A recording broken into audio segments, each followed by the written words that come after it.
Buenas noches, chicos. ¿Cómo andan? Buenas noches. Hola. Pueden ir prendiendo las cámaras si quieren. Así no me veo solo. Muy bien. Hola.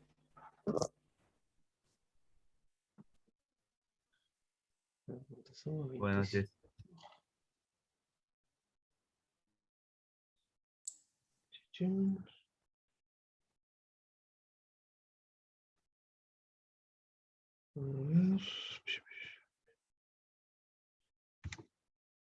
Bueno, estamos casi todos, así que yo siempre suelo esperar 5 minutos a que se conecten todos, pero me acaban de informar que quedamos 27 del primer parcial y hay 25, así que estamos en condiciones de arrancar. Hemos quedado poquitos después del primer parcial. A ver, voy a hacer algo que hago siempre cuando arranco a dar la segunda parte. ¿Alguno quiere compartir su experiencia en el examen? Si les pareció fácil, difícil, complicado que haya sido oral, que eso supongo que van a coincidir todos, que la mayoría normalmente prefiere rendir en forma escrita, independientemente de que yo cuando estaba en el lugar de ustedes pensaba también que era mejor rendir en forma escrita. Después con los años uno se va dando cuenta que si estudió es mejor rendir oral, porque en oral hay posibilidad de ante un error ir reconduciendo el examen, en cambio escrito es blanco-negro, si contestan bien, bien, si contestan mal, no hay forma de demostrarle al profesor que estudió. Pero bueno, entiendo que la mayoría prefieren siempre rendir de manera escrita por el tema de nervios y del vocabulario, etc. Así que bueno, ¿qué les pareció? A ver, 5 minutos, rápido. ¿Quién se anima a hablar? O les digo yo, que si no, directamente... Particularmente, a mí, ¿qué tal? Buenas noches. Cada vez Martín, que empezaba a estudiar, había cada vez más temas y más temas y más temas, y cuando estudiaba una parte aparecían más y sentía que había cosas que no sabía. O sea, si se empezaba a hilar fino, estaba en el horno. De eso no tengo dudas. bueno, mira Martín, te voy a dar la primera mala noticia entonces, a los 2 minutos de arrancar la clase. La segunda parte es bastante más larga que la primera y bastante más compleja de entender. Así que, si les pareció, esto no es para asustarlos, pero es una realidad, si les pareció compleja o muy larga la primera parte, la segunda es bastante más larga, sobre todo las dos unidades que lamentablemente me toca dar a mí, que son la 14 y la 15, que es todo lo del proceso de ejecución y juicio ejecutivo, que además de ser largas, no guardan similitudes con lo que ya vieron hasta ahora, que eran procesos de conocimiento. Ahora vamos a ver que tienen muchas particularidades diferentes. De manera que si les pareció complejo o largo lo que vieron hasta ahora, empiecen a estudiar desde un comienzo. No es para asustarlos, sino al revés, es como un consejo, porque es bastante más no sé si difícil. Para mí, profesor civil, independientemente de que estoy de este lado, entonces debería saberla bien, no creo que sea una materia compleja de entender. Lo que sí es larga. Pero no es difícil, no hay cosas que uno las lee y no diga, ¿qué quiere decir esto? Sí, mis clases puede ser que no entiendan nada. Pero si ustedes van a un manual o ven las clases de los otros profesores, no es algo difícil de comprender. Lo que es difícil es asimilar el conocimiento porque son muchas cuestiones. Bien, la segunda parte es bastante más larga que la primera. Bastante más larga que la primera. Pero bien, independientemente de eso, ¿les pareció compleja la forma de evaluar? Supongo que deben preferir la modalidad escrita, que no creo que vuelva, menos ahora que somos pocos alumnos, supongo que se va a mantener la modalidad oral. No les puedo confirmar porque no lo sé, como no lo sabía en la primera parte, pero supongo que va a seguir siendo en forma oral. ¿Pero les pareció complejo la forma de preguntar? Hola, buenas noches. Voy a dar mi opinión. Nazaret, a ver, yo no te tomé a vos, así que puedes decir lo que quieras, puedes criticar, tal, yo no te No, tomé. me tomó la doctora Kirchner. No, en realidad yo soy recursante y el año pasado rendí escrito y me parece que ante las dos situaciones, del escrito y del oral este año, lo que mata es la situación de virtualidad. Cuando yo di el escrito, una cosa es dar el escrito en la facultad, cuando uno se pregunta, le pregunta al docente qué quiso decir, o si leyó mal, o lo que sea, y otra cosa es cuando te encontrás solo frente al campus virtual, que te corre la hora, y por ahí leíste mal, que es lo que me pasó cuando yo di el segundo parcial, y cuando vi la corrección me quería morir porque simplemente había leído mal. Y ahora con el oral lo que pasa es más o menos parecido. Cuando uno está en el aula, porque yo he dado orales en el aula, la cercanía con el docente es otra. Cuando estás con esto, ¿me escuchó? Se cortó. No, ¿qué pasó? Y esa situación también te pone nervioso. Sí, No sí, sabes si sin en duda. algún momento se te corta internet. Entonces son cosas que por ahí condicionan al alumno. Pero obviamente Sí. que es ajeno tanto a la parte docente como a la nuestra. Entonces, bueno, no hay nada que hacer al respecto. No Sí, no, sé. lo que decís, Nazaret, perdón que te interrumpí. Yo comparto. De hecho, en la mesa que me tocó a mí por suerte no, tocó madera, pero mi colega tuvo varios problemas de conexión y hasta uno de los exámenes lo terminé tomando solo. Porque se le tildaba tanto, se desconectaba, que le mandé un mensaje, nosotros nos escribimos por WhatsApp, generalmente cuando estamos tomando así, y le dije, mira, sigo tomando solo, porque la realidad es que tu problema no sé si se puede solucionar, porque cuando uno tiene problema de conexión, por más que te acerques al router o al modem, no sé bien, yo mucha informática no conozco, menos que de derecho aún, cuando no funciona bien, normalmente muy rápido no se soluciona. No, es que a Entonces, nosotros nos ha pasado estar en clase con ustedes, que a nosotros se nos ha cortado, o a ustedes por ahí se les ha colgado, que se los hemos dicho. Entonces, todo eso en el contexto de un examen para ambas partes, pero el alumno, que es el que está nervioso, por ahí es sí, claro. difícil. Sí, de Suma, hecho, una de las chicas que rindió una de las chicas que rindió conmigo, le hice la primera pregunta y no terminé de formularle y se le cayó. Y se volvió a conectar luego, que le dice, pero no me acuerdo el nombre, se volvió a conectar luego y le dije, le digo, mira, ¿te tomamos el examen? Porque no llegaste a escuchar la primera pregunta. Le digo, pero si te llegaba a cortar a la mitad, tendrías que ir al recuperatorio o recursar. ¿Por qué? Porque uno no puede saber si es una falla técnica o que a propósito bajar la computadora, estudiar la pregunta y se volvieron a conectar. Entonces, justo en el caso que nos pasó, por suerte para ella, porque hubiese sido algo muy desagradable tener que desaprobar por eso, se le colgó el sistema, se cayó justo antes de que yo terminara de formular la primera pregunta. Entonces no tuvo ninguna ventaja porque no la escuchó. Pero tiene todas esas cuestiones que, como bien dice Nazaret, les exceden a ustedes, a nosotros también. Realmente dar clases y tomar exámenes por esta modalidad es bastante complejo, porque es difícil interactuar, más cuando algunos tienen la cámara apagada, que ni siquiera se puede mirar, ver la expresión facial para ver si están entendiendo o no. Pero bueno, es lo que nos toca, esperemos que se pase rápido. Y si no pasa rápido, es así que mucho para hacer no hay. Respecto a la forma de hablar, ¿por qué les hice esa pregunta? Fue engañoso. ¿Por qué? Porque lo que advertí, hablo por mí, más allá que lo hablé con mis colegas, lo que advertí es que muchos temas centrales no tenían la menor idea. Y esto no es una crítica. Por ejemplo, en mi mesa, caducidad y distancia, hubo varios que directamente no sabían qué es caducidad y distancia, directamente nada. No es que más o menos no se acordaban en intimación en provincia, sí, en nación, no. Directamente no sabían qué es caducidad y distancia. Y tuvimos un par de los chicos que les fue mal, se enojaron, porque no le hicimos muchas preguntas más. ¿Y por qué? Porque hay una línea que baja el titular que si un tema es troncal, es decir, si es muy, muy relevante, no se puede no saber nada. Les voy a poner un ejemplo de la segunda parte. Si ustedes les preguntan la forma de conceder un recurso de apelación, que lo van a ver creo que con Carlos, la unidad número 10, que en cuanto a la forma es libremente o en relación. Si ustedes no saben eso, es prácticamente imposible que el examen siga adelante. ¿Por qué? Porque son temas que son imposibles no saber. No sé cómo sacárselos de un tema de derecho. Por ejemplo, si ustedes le preguntan cuál es el mejor club de fútbol de Argentina y no saben qué es Boca, es imposible seguir con un examen adelante porque ahí Gutiérrez está riendo, no sé de qué te reís. Es imposible seguir adelante un examen. ¿Por qué? Pues es obvio que eso hay que saberlo, de movida.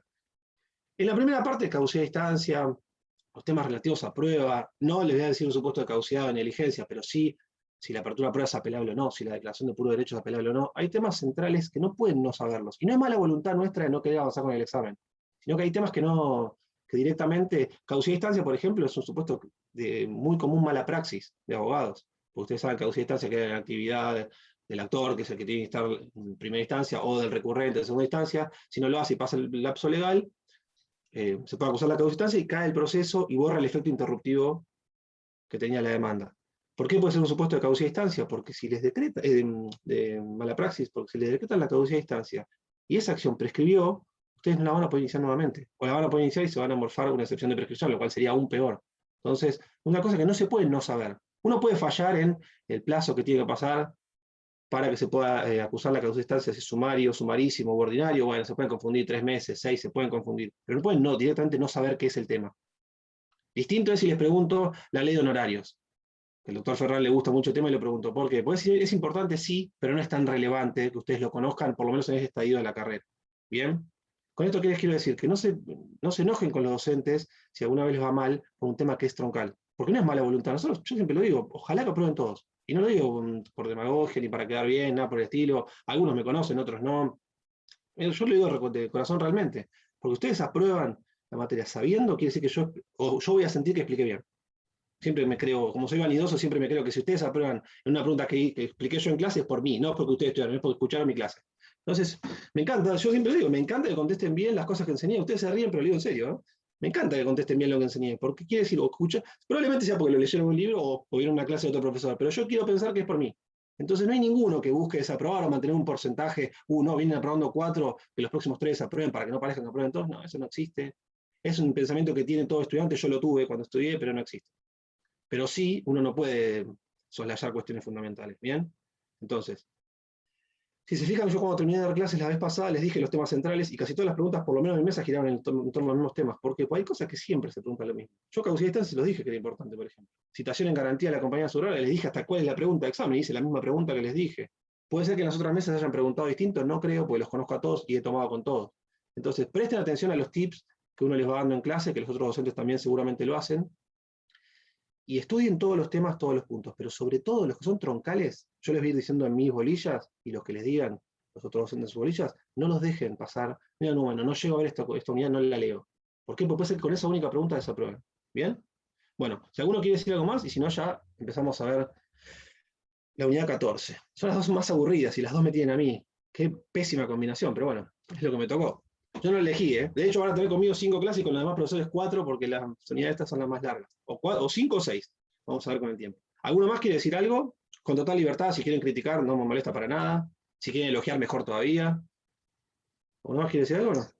No, No, para mí, yo quería agradecer la paciencia y la tranquilidad que me dieron, porque era la primera y me tuvieron toda la paciencia del mundo. La verdad que me sentí muy contenida. Gracias. Buenísimo. Yo no le tomé, pero vamos a decir que sí. Yo también he sido paciente con usted, Alicia, así que... ¿Qué más, Iván? sí, para mí también fue, como decía Nazaret, el cuatrimestre pasado sentía que sabía y me puse a llenar un poco más de contenido las respuestas sabiendo que sabía y después cuando me faltaba poco tiempo no sabía cómo resolver las otras 4 o 5 preguntas y por hacerlo apurado le terminé desaprobando y así me fue mal también y Suele entonces pasar. también creo que la oralidad me permite un poco más, estaría un poco más tranquilo poder decir, bueno, sé y responder con mejor, dar una mejor respuesta. Así que por eso me gustó un poco más la oralidad, por el hecho de que lo tengo que seguir practicando un poco más, pero había respuestas que sí las sabía y quería decir rápido y a veces me chocaba, pero sí me gustó más la oralidad. A mí en lo personal voy a tener que practicar un poco más la oralidad, pero me gusta que me tomen de esta manera, Ah, mejor, es más espectacular, seguro fantástico. para mí, saber cómo la Sí, tiene. aparte, otra cuestión, también por una cuestión de ejercicio profesional, ustedes piensen que la oralidad en el marco de los procesos civiles, que lo vieron conmigo, con el doctor Ferrán, casi todos los juzgados la aplican. O sea que si ustedes se van a dedicar a este fuero, indefectiblemente se van a tener que manejar en forma oral. Así que aprendan desde ahora rindiendo exámenes, que lo ven nada más que el profesor y se olvidan y no pasa nada. Distinto es cuando les toca en un juicio delante de un juez y el secretario, y de la contraparte, lo que es peor todavía, y de su propia parte, que es la que los va a jugar, este era buen abogado, no era mal abogado. Es bueno acostumbrarse de chico a eso. Así que yo creo que en cierta forma tomar exámenes oral además ayuda para el posterior ejercicio profesional. Bien, y les iba a decir algo, y es lo que decía Iván, de contestar las preguntas y quedarse sin tiempo, ojo con eso. Bien, yo les digo una experiencia personal. A mí en Civil 1 eran 5 preguntas, no me voy a olvidar más de escrito. Yo contesté 4 y la quinta la dejé en blanco, y me fue encima muy bien. Había escrito como 7 hojas, bueno. Y me acuerdo que sí me fui llorando de ese examen en mi casa, me largué a llorar porque digo, qué gilún, pues sabía tanto y quise escribir todo y no me alcanzó el tiempo. Y con el tiempo uno aprende también que hay que saber, sí, hay que saber mucho, mejor todavía, pero también hay que saber manejar el tiempo con el cual uno cuenta. Siempre, ¿eh? Para rendir un examen y también para contestar una demanda o cualquier traslado. Ojo con eso, ¿eh? No siempre hay que volcar todos los conocimientos. Si uno tiene tiempo, que en el horario generalmente está el tiempo para decir todo lo que uno sabe, perfecto. Pero si es un escrito, ustedes vayan midiendo el tiempo. Bien, y si no saben una, nosotros cuando tomábamos escrito, porque hay una modalidad que es pregunta 1, cuando la contestan pasa a la 2, cuando la contestan pasa a la 3, etc. La cátedra nuestra no lo hace eso. Cuando tomamos escrito ponemos todas las preguntas. Entonces, si hay una que quieren desarrollar mucho, o que no saben, déjenla para el final. Fíjense las dos puntas, ¿eh? Si saben un montón, y si no saben nada, dejen esa pregunta para el final, porque si saben un montón les va a quitar tiempo para contestar las otras. Y si no saben, directamente no pierdan el tiempo pensando, contesten las otras, ¿bien? Eso también es un consejo, cada uno hace lo que quiere. Bueno, si quieren una opinión más, mándenme correo electrónico, porque ya van 15 minutos y tengo que empezar la clase. Bueno, unidad número 14, procesos de ejecución. Hoy vamos a ver los puntos 1 y 2. Mañana no, perdón, ahora es una vez por semana. El miércoles que viene, la idea es 3, 4, 5, y después dejar las otras 3 clases para la bolilla 15 de juicio ejecutivo, que es bastante más larga, no difícil, pero sí es bastante más larga. Bien, bueno, proceso de ejecución versus proceso de conocimiento. Es el primer punto del programa. Ustedes ya saben lo que es un proceso de conocimiento, se acuerdan que es aquel que se inicia, puede ser ordinario, sumario, sumarísimo, cuando el actor pretende que se le reconozca un derecho, luego de un amplio debate entre las partes, demanda, traslado de demanda, contestación, reconvención o no, dictándose una sentencia que puede ser declarativa o de condena. Y que esa sentencia va a ser cosa juzgada de tipo...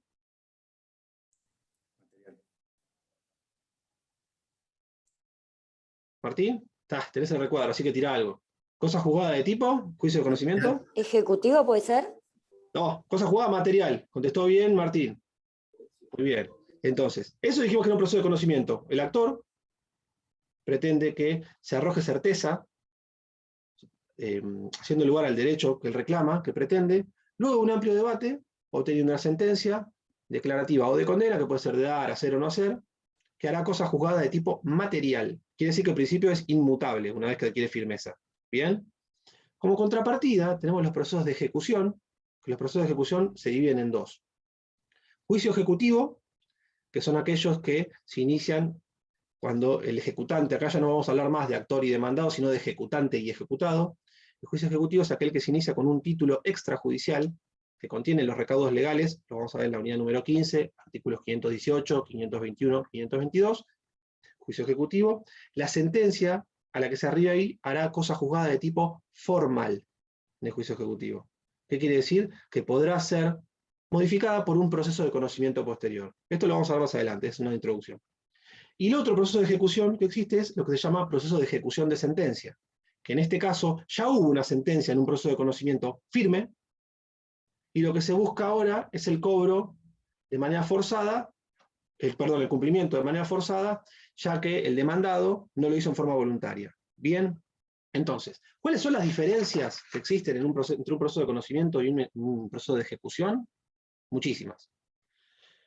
Primera, les dije recién, en el proceso de conocimiento partimos desde la duda. Se duda si el actor tiene el asiste derecho o no. Por eso se acuerdan que el artículo 375, el que alega debe probar. Yo alego que tengo razón sobre esto, debo probar. Bien, entonces en un proceso de conocimiento se parte desde la duda. En un proceso de ejecución se parte de certeza, que puede ser mayor cuando es una ejecución de sentencia. ¿Por qué mayor? Porque ya tenemos una sentencia. O puede ser menor, pero hay certeza, que es cuando contamos con un título extrajudicial, juicio ejecutivo. Bien, entonces primera diferencia, duda versus certeza.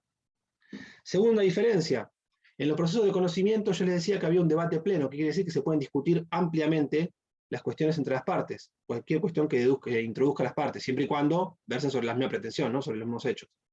En cambio, en el marco de los procesos de ejecución, el debate es limitado. Bien, se puede limitar a la sentencia, que lo vamos a ver hoy, juicio de ejecución de sentencia, o a cuestiones particulares del título en el caso del juicio ejecutivo. Vamos a ver las defensas. Otra diferencia es el tema de la demanda. Ustedes vieron cuando hablábamos del proceso de conocimiento, que la demanda tiene que cumplir con todos los recaudos del 330, y en cuanto a los hechos, ustedes tienen que hacer un relato acabado de los hechos, cronológico, bien detallado. Bien detallado. Bueno, en el juicio, en los procesos de ejecución, no. El relato de los hechos es sucinto. Lo único que hay que decir es la relación jurídica y de dónde surge. Por ejemplo, una ejecución de un pagaré, lo único que tienen que decir es, Rosela me firmó un pagaré, no lo abonó en tiempo y forma, lo ejecuto. Punto. Está vencido. ¿Bien? No hay que hacer un relato acabado de, me suscribió un pagaré porque yo le había prestado dinero para que se compre una remera negra, creo que si estoy viendo bien, y maquillaje para la clase de procesal del doctor Dropo. En virtud de esa relación me suscribió un pagaré, no lo pagó, ahora estoy ejecutando. No. En los juicios de ejecución, la relación es sucinta. No hay que hacer un relato acabado de los hechos. ¿Qué más? En los procesos de conocimiento, nosotros hemos visto que había lo que se llama traslado de demanda, que se notifica por cédula, etc. En los procesos de ejecución no hay traslado de demanda. No hay traslado de demanda. Lo que hay es citación de venta, si es una ejecución de sentencia, o intimación de pago, si es un proceso ejecutivo. Todo esto no se asuste y lo vamos a ir a ver en detalle. Yo lo único que estoy haciendo, porque el programa dice diferencia, entonces tengo que ir marcándoles rápidamente diferencias entre uno y otro. Pero no se asusten que después les voy a explicar la parte de ejecución de manera detenida. Entonces dijimos, en el de conocimiento y traslado de demanda, en los de ejecución no hay traslado de demanda, sino intimación de pago o citación de venta, según sea juicio ejecutivo o según sea ejecución de sentencia. Les reitero, hay amplitud de debate. En un juicio de conocimiento hay lo que se llama estrecho marco cognoscitivo, quiere decir que el debate es limitado en los procesos de ejecución. En tema de medidas cautelares, en los procesos de conocimiento, para obtener una medida cautelar, hay que cumplir con 2 recaudos y un requisito, que son verosimilitud del derecho, peligro en la demora y la contracautela. En los procesos de ejecución, no. No se requiere demostrar esos recaudos. Ya vamos a ver más adelante en cada uno cómo opera el tema de cautelares. En torno a prueba, ¿qué pasa? Ustedes sabían que en el juicio de conocimiento, si había hechos conducentes y controvertidos, se abría prueba. Si no lo había, ¿qué hacíamos? ¿Qué hacía el juez? Declaraba de puro derecho. Declaraba de puro derecho. Exacto, muy bien Martín, muy bien Alicia. Si no había hechos conducentes ni controvertidos, el juez lo que hacía es declarar la cuestión como de puro derecho. Bueno, en el marco de los procesos de ejecución, en forma restrictiva se puede abrir a prueba. En principio, ¿qué quiere decir? En principio no se va a abrir a prueba. Ni una ejecución de sentencia, ni un juicio ejecutivo se va a abrir a prueba. Es de interpretación restrictiva. En principio no es necesario probar. ¿Por qué? Porque se parte de certeza. ¿Se acuerdan que en el conocimiento se parte de la duda? Acá partimos de una certeza. Entonces, en principio no es necesario probar. Abrir a prueba para producir medios probatorios. ¿Bien? Como excepción, se puede abrir a prueba. Lo que no existe en el juicio ejecutivo es la declaración de puro derecho. No existe. ¿Qué quiere decir esto? Juicio ejecutivo de un pagaré. Se intima de pago. Si la demandada no ejerce sus defensas, que es únicamente a través de excepciones, o si las ejerce y no es necesario abrir a prueba, el juez directamente resuelve. Dicta la sentencia y llama sentencia de tránsito y remate. No existe la declaración de la cuestión como de puro derecho. ¿Bien? ¿Qué más? Rebeldía. En los procesos de conocimiento, vimos que si se daban, ¿alguno lo sabe? Si se le acuerdan o ya se olvidaron después del primer parcial. Los recaudos para la rebeldía. Alicia, que sonríe, tiene ganas de decirlo. A ver, Alicia. Ahora la agarré. O Martín también. Martín está afilado, ¿eh? ¿No? Que existían distintos tipos de rebeldía. Una cierta con domicilio conocido en un plazo determinado. Puede ser persona conocida, debidamente citada, que no comparece o abandona el proceso y a pedido de parte. ¿Se acuerdan? Eso hacía procedente de la Inclusive rebeldía. podían ser declaradas la parte actora en rebeldía, cuando, por ejemplo, el caso de que unos herederos no continuaran el litigio. ¿Cómo se llama eso? Rebeldía de la parte actora. Abandono, claro, rebeldía por abandono del proceso. Alicia se va a recuperatorio. Volvemos para atrás, perdió la materia. No, mentira. Bueno, en el proceso de conocimiento dijimos que si se daban los recaudos, como bien dijo Alicia y los complementé yo, podía declararse la rebeldía. En el juicio ejecutivo no existe la declaración de rebeldía, no está contemplada la figura de la rebeldía. En todo caso, si el ejecutado no se presenta, lo que se hace efectivo es el apercibimiento del artículo 41, que es tenerle por constituido el domicilio en los estados de juzgado. Pero no aplica a la rebeldía. ¿Bien? La figura de la rebeldía es única para procesos de conocimiento. ¿Qué más? Bueno, últimas, ya son muchas diferencias, ya me cansé. Las últimas, en torno a la cosa juzgada, ya bien les decía, el proceso de conocimiento hace cosa juzgada material, los procesos de ejecución depende. Si es un proceso de juicio ejecutivo, un proceso ejecutivo hace cosa juzgada formal, es decir, que va a poder ser revisada, ya veremos cuándo, por un proceso de conocimiento posterior, y en los casos de ejecución de sentencia, la cosa juzgada también va a ser en sentido material. ¿Bien? Bueno. El siguiente punto del programa habla de medios coactivos para el cumplimiento. Les prometo que puedo hacer un poco más entretenido, pero esta parte es terrible. Estoy haciendo lo mejor que puedo, que es poco. El programa también habla de medios coactivos para el cumplimiento de las sentencias judiciales. Bien, porque ¿qué pasa? Una sentencia judicial, obviamente lo que uno busca es que se cumpla en forma voluntaria, es decir, condeno a que Rosela le entregue a Agustina la suma de 10.000 pesos en el plazo de 10 días de quedar firme o ejecutoriada la presente sentencia. Bien, perfecto. Lo que buscamos es que dentro de ese plazo, Rosela le pague la deuda a Agustina y todos contentos, o no tan contentos porque tuvo que transitar un proceso judicial, pero por lo menos se desembarazó del conflicto. Bien, ahora, ¿qué pasa? Puede ser que no se dé el cumplimiento voluntario por parte del deudor, en cuyo caso, el código prevé diferentes alternativas, de acuerdo al tipo de sentencia que se trate, para lograr el cumplimiento en forma compulsiva, es decir, forzosa. Ustedes saben que por mano propia no se pueden hacer cumplir las sentencias judiciales, independientemente de que algunos lo hagan, pero en un proceso judicial no se puede. Entonces el legislador lo que previó es que, de acuerdo al tipo de proceso, el cumplimiento se dé de una manera determinada. El primer supuesto que se ve es cuando la condena, la sentencia, establece la obligación de dar una suma de dinero líquida. ¿Qué quiere decir una suma de dinero líquida? A ver si alguno lo sabe decir y yo mientras tomo agua. Es fácil. Sentido común. En efectivo, Sí, no, bueno, no, porque puede ser suma de dinero y no ser líquida. Alicia, vos seguís primera para el chocolate que no estoy regalando, pero ahora restaste un par de puntos. Vos seguís primera, porque no, además no están interviniendo, así que siempre vale a... Le estoy poniendo onda. Muy bien, exactamente. La está haciendo llevadera. Que encima que nos vamos a perder el primer tiempo del partido de Boca, por lo menos hagámoslo entretenido. No se pierden nada, no se pierden nada. Bueno, Alicia, vamos. Pierda el chocolate. La acabo de elogiar y me tira eso en contra. Ojo que le puedo tomar yo el segundo parcial, ¿eh? Bueno, ¿cuándo es una suma líquida? A ver, vamos. ¿Quién se anima? ¿Qué les parece? ¿Qué es líquido? Profe, Sí. ¿puede ser Mirna. Mirna, que esté determinado el monto?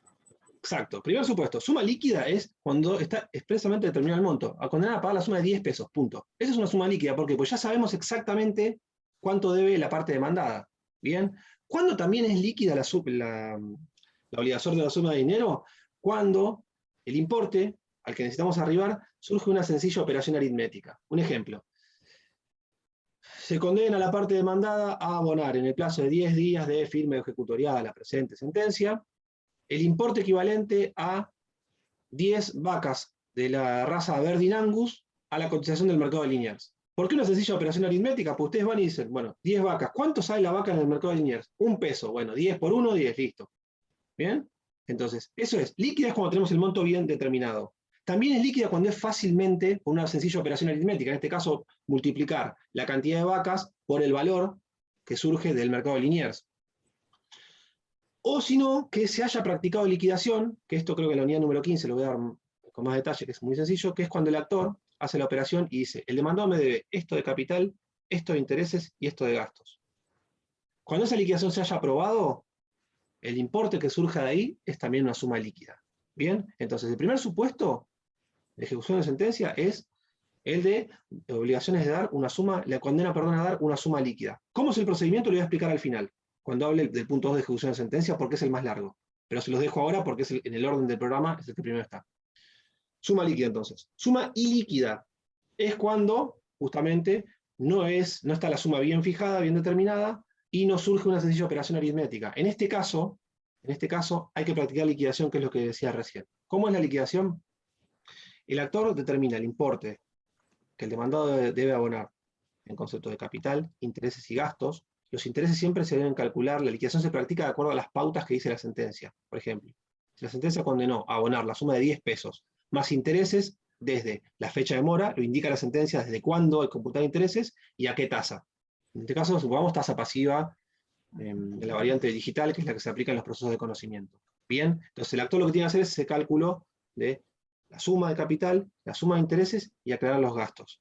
Bien, de esa liquidación, esta suma es ilíquida, la tenemos que determinar. De esa liquidación se corre traslado por cédula a la parte demandada, que la demandada, ¿qué puede hacer? Consentirla, decir la verdad la practicó bien, está perfecta, de acuerdo a la sentencia, o la puede impugnar.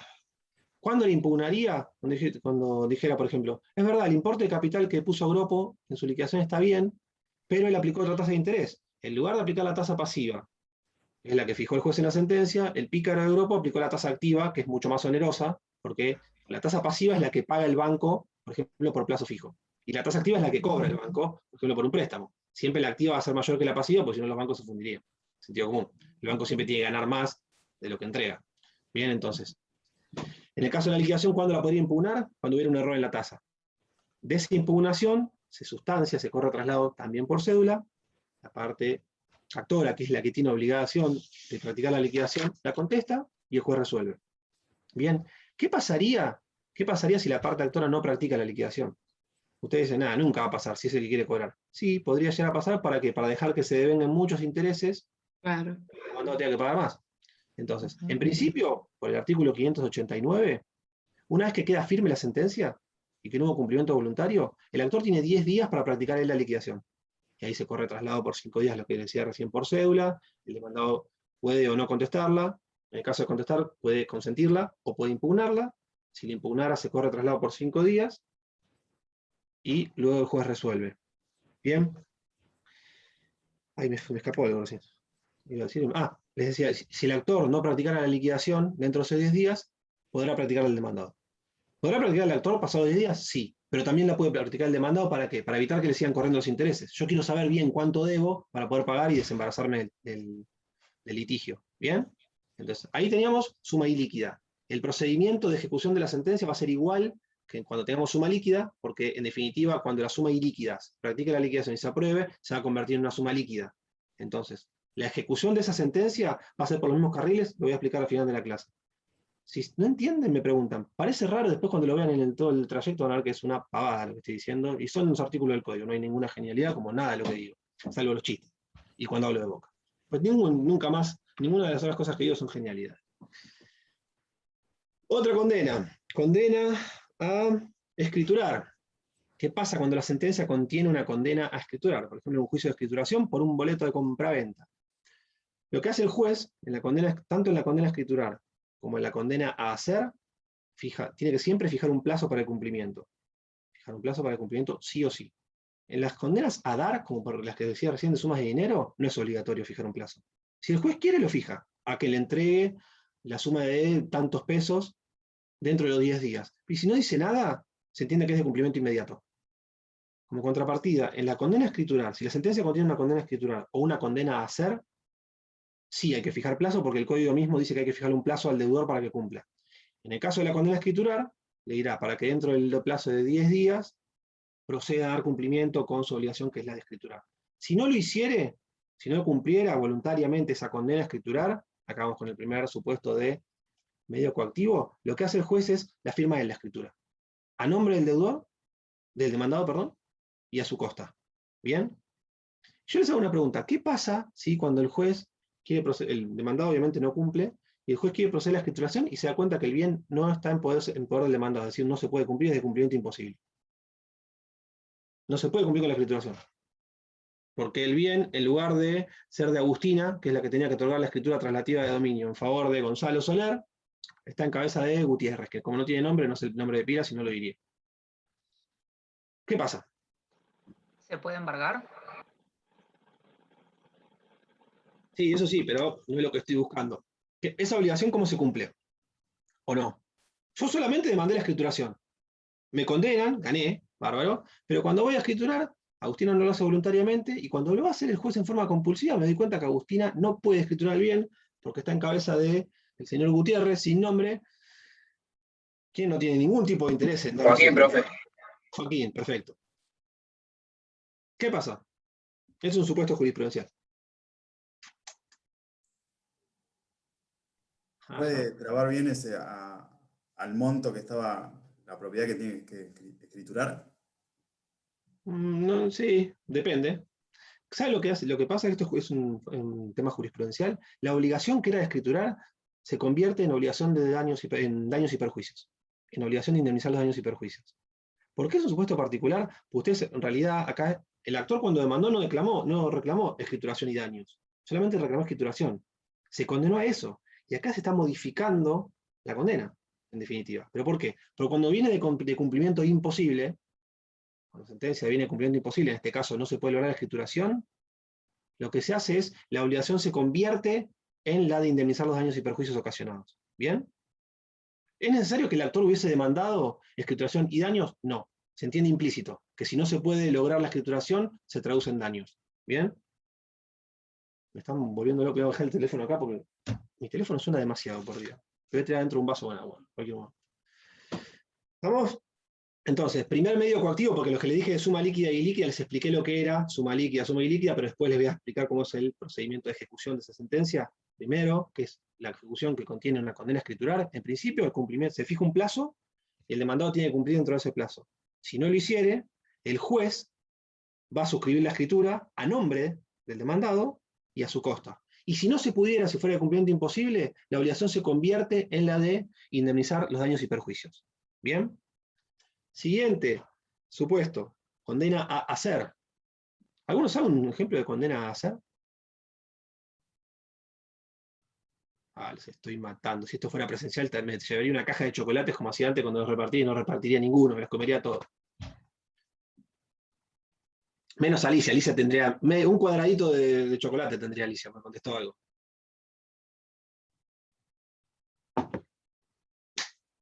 Yo les voy a decir un ejemplo de condena a hacer. Por ejemplo, que es el más común, interdicto, lo que se llama interdicto de obra nueva, que lo van a ver más adelante. Interdicto de obra nueva es para que alguien se abstenga de iniciar una obra o vuelva para atrás, en el caso de haber construido, por ejemplo, en una terraza de un edificio, me construye un quincho. Esto yo lo vi en un caso real. Tuve un caso en el juzgado 3 donde ese secretario tuvimos un interdicto de obra nueva, pues se había hecho un quincho, lindo quincho encima, y cuando se dieron cuenta, iniciaron un interdicto ¿para qué? Para que lo destruya, porque pues un espacio común no podés construir. Sería genial, pero no se puede. Bien, entonces, eso sería una condena a hacer. ¿Hacer qué? A destruir esa obra que había hecho en forma ilegal. Bien, eso es una condena a hacer. ¿Qué pasa? Volvemos, la sentencia ordena a Patricio a destruir ese quincho. Si Patricio no lo hace voluntariamente, tenemos que pasar al medio cautivo para hacer cumplir. ¿Qué es lo que se hace? Acá el acreedor tiene dos variantes, si el deudor, el demandado, no cumplió de forma voluntaria. Que lo ejecute un tercero y que los gastos los pague el demandado, o que se le indemnicen los daños y perjuicios. ¿Bien? Entonces, condena a hacer, si el cumplimiento no es voluntario, ¿qué es lo que va a suceder? El actor, el acreedor, tiene dos variantes. O exigir el cumplimiento por un tercero, que le haga un tercero, que venga un amigo y con un palo le sacude y rompa todo ese quincho lindo que había hecho Pato, o si no, que se indemnice los daños y perjuicios.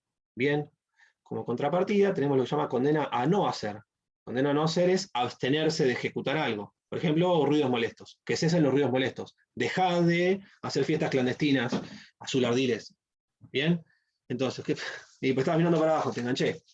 Entonces, si cumple voluntariamente... No, estoy ¿no? copiando en la compu, entonces tengo que mirar el teclado. Bueno, entonces, vale.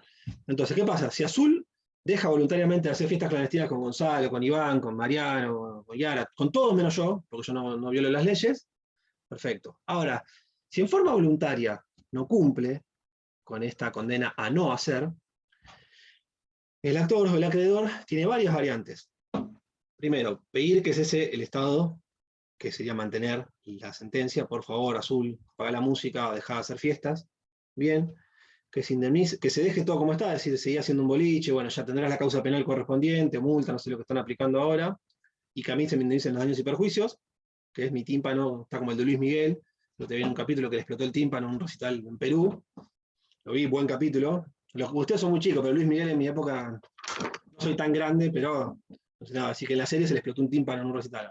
Entonces, podrá decir que siga haciendo recitales, pero que indemnicen los daños por haberme explotado un tímpano por la música alta que ponía en su departamento, en su casa, o que se apliquen lo que llaman astreintes, que ahora lo vamos a ver más adelante, que es una multa que se va a devengar en forma periódica hasta que cumpla. ¿No querés cumplir? Perfecto. Por favor, señor juez, aplíquenle unos astreintes, que son multas de, por ejemplo, 1.000 pesos por día. ¿No querés cumplir? Azul, perfecto. 1.000 pesos el día 1, 1.000 pesos el día 2, 1.000 pesos el día 3. Vamos a ver si a los 10 o 20 días, bueno, 1.000 pesos es poco por ahí. $1.000, vamos. No, en dólares no. 100.000 pesos por día. Vamos a ver si le dan ganas de seguir haciendo fiestas, salvo que cobre entrada, en cuyo caso por ahí le convenga. Pero bueno, tenemos que pedir astreintes mayores. Bien, entonces, cuando hay una condena a no hacer, tiene tres variantes. Pedir el cese, continuar pidiendo el cese, decir, bueno, que sigan las cosas como están, pero que me indemnicen daños y perjuicios, o pedir la fijación, la aplicación de astreintes, hasta tanto la demandada cumpla con la sentencia. ¿Bien? ¿Estamos? Seguimos. Cuando la sentencia contiene una condena a entregar cosas comunes. Entregar cosas, perdón. Esto, por cosas se entiende que no es dinero. Porque si es dinero, lo que habíamos hablado antes, que puede ser una suma líquida o ilíquida. Pero puede ser que una sentencia condene a entregar una determinada cantidad de juguetes a una entidad, juguete X. No dinero, sino los juguetes en forma específica. ¿Bien? Si el demandado cumple en forma voluntaria, bárbaro. Si cumple en forma involuntaria, acá habrá que distinguir. Si los juguetes están en poder del demandado, lo que se hace es, se le pide al juez que los secuestre. Eso se hace por mandamiento. ¿Bien? Y dice, señor juez, a ver, ¿quién vamos a ir? Tengo uno, decir, PC1, no quiere cumplir en forma voluntaria con la sentencia. Entonces, por favor, vaya a su domicilio y secuestre los 10 juguetes a los cuales fue condenado. Se secuestra. Cuando ejerza su marco defensivo, podrá oponer excepciones, que ahora vamos a ver cuáles son las excepciones que se pueden oponer en una ejecución de sentencia, pero mientras se discuta, los bienes igualmente van a quedar desapoderados. ¿Qué quiere decir? yo te secuestro los bienes por un mandamiento, vos defendete en el juicio, pero mientras dure, van a quedar depositados para que vos no los vendas, no los rompas, no hagas nada. ¿Bien? Entonces, primer supuesto, pedir el secuestro de los bienes. El segundo supuesto, que es, si por ejemplo, Claudia está con la cámara apagada, debe estar viendo el partido de Boca, en 10 minutos creo que juega Boquita. O cenando, lo cual sería casi, o la combinación sería mejor, una pizza con cerveza y Boca, ya es la combinación ideal. Y glopo de fondo, así es mejor todavía. Bueno, si ya no fuera pues, de cumplimiento posible, porque Claudia se desprendió de los juguetes, o los prendió fuego, o agarró una lupa y quemó a los soldaditos, como hacíamos cuando éramos chiquitos, y ya no fuera de cumplimiento posible, lo que se traducirá es en la indemnización de daños y perjuicios. Bien, entonces, cuando es una condena a entregar cosas determinadas, si no cumple de forma voluntaria, hay dos opciones. Solicitar el secuestro, que se materializa vía mandamiento, o, si fuera de cumplimiento imposible, porque los juguetes no existen más, o porque se echaron a perder, o lo que sea, se pagarán los daños y perjuicios. ¿Bien? Y el último supuesto, que este lo digo muy por arriba porque rara vez se aplica en la práctica, es lo que se llama liquidación en casos especiales, que es cuando la determinación del monto es muy compleja. Por ejemplo, más común es cuando hay una revisión de cuenta corriente bancaria, porque el actor entiende que le fueron debitando montos durante 2 años en forma indebida. El juez hace lugar a la revisión de cuenta corriente, pero determinar el monto exacto que deben es muy complejo, en cuyo caso acá hay dos alternativas, que es, no les voy a explicar esto por arriba porque no se toma. Lo que se puede hacer es resolver esa contienda por amigables, lo que llama amigables componedores, que es una figura extrajudicial, o designar lo que llama un perito árbitro que emite un dictamen, es decir, va a decir, un perito contador en este caso de la ejecución de cuenta corriente, va a decir, sí, por estos 2 años le evitaron todos estos montos, debe esto. Bien, la diferencia con el perito que habíamos visto, creo que conmigo, en la primera parte, es que acá el dictamen pericial no es impugnable, no es cuestionable, porque lo que hace es integrar la sentencia. ¿Bien? Pero este supuesto lo tengo que decir porque está en el programa, pero es el menos común, que es lo que se llama liquidación en casos especiales. Entonces, cuando la suma es de muy dificultosa determinación, lo que se hace es se resuelve o por amigables componedores o por la designación de lo que se llama un perito árbitro, cuyo dictamen complementará la sentencia. ¿Bien? ¿Vamos hasta ahí? Las 9, bastante bien. ¿Se entiende? Joya. Seguimos. El programa, luego de hablar de estos medios, como que dice, medios coactivos para cumplir los mandatos judiciales, habla de lo que llaman astreintes. Las astreintes, las figuras astreintes están en el artículo 37 del Código Procesal Provincial y en el artículo 804 del Código Civil y Comercial. La redacción es básicamente lo mismo. Lo que tienen que saber ustedes de las astreintes que son sanciones conminatorias. Ahora vamos a explicar los caracteres y voy explicando cada palabra qué significan. Son sanciones conminatorias que lo que buscan es cumplir una manda judicial que fue desobedecida. ¿Bien? Entonces, son sanciones conminatorias cuya búsqueda es el cumplimiento de una manda judicial que fue desobedecida. Las astreintes tienen varios caracteres.